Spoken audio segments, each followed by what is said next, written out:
Мои впечатления – это добрососедские отношения и открытость, доступ к информации, то есть обмен опытом.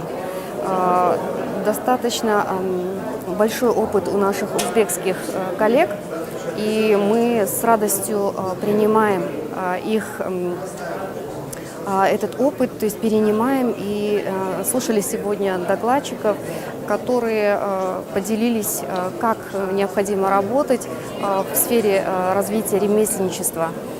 Конечно, мы понимаем, что развитие в Казахстане, проблемы, которые есть, они решены соседним государством достаточно давно, и это большой прорыв. И в первую очередь мы обратили внимание на то, что государство очень большую поддержку оказывает ремесленникам, и это огромный плюс, это понимание стратегически важного кластера в целом в экономике страны, потому что это и культурный обмен, это и материальное обеспечение получается. Первые шаги по развитию ремесленничества – это первые тренинги, мастер-классы с зарубежными тренерами, это приглашение и участие отечественных художников, мастеров в обучающих тренингах.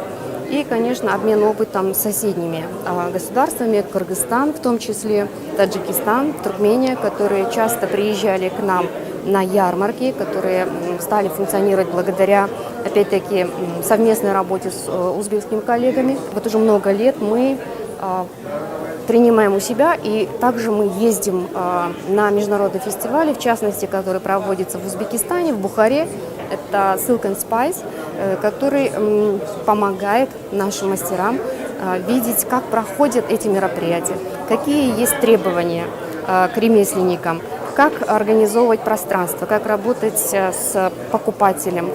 Для ремесленничества сейчас важна именно массовость и внедрить свое искусство в массы.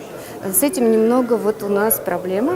Это и хорошо, и плохо, потому что казахские художники, они немного шокированы тем, что их искусство надо тиражировать. Вот этот масштаб, большое количество. Им кажется, что отсюда оно как-то упрощается и как-то нивелируется их искусство.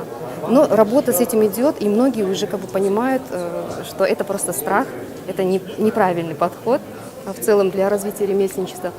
Союз ремесленников, хоть и организация молодая, ей всего 6 лет, с 2012 года, но сейчас уже в 7 областях есть филиалы, работы проводится достаточно много, именно мастер-классы, тренинги обучающие, это приглашение и взаимообмен между и соседними нашими государствами, и за рубежом. То есть работа идет. И сегодняшний форум показал, что у нас очень много есть того, что нужно перенимать у соседей, в частности у узбеков. Мы сегодня постоянно с ними общаемся и говорим, и понимаем, что у них это очень хорошо поставлено.